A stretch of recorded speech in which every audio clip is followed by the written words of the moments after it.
Hello everyone, today I'm going to show you how to clear app cache on iPhone. Okay, let's start. Now follow my all steps to solve your problem. Now first open your App Store.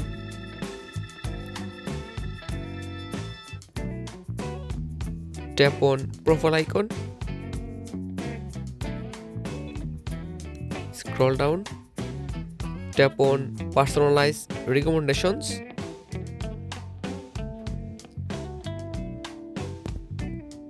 Tap on clear app use data. Again tap on clear app use data, and finally clear app cache is done. Now follow another method. Open your phone setting. Scroll down. Tap on general. Tap on iPhone storage.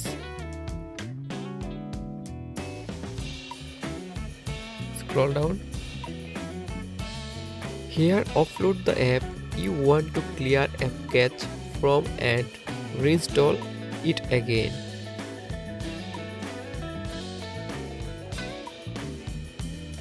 And finally, I hope solve your problem. Subscribe if you like the video. Thank you so much.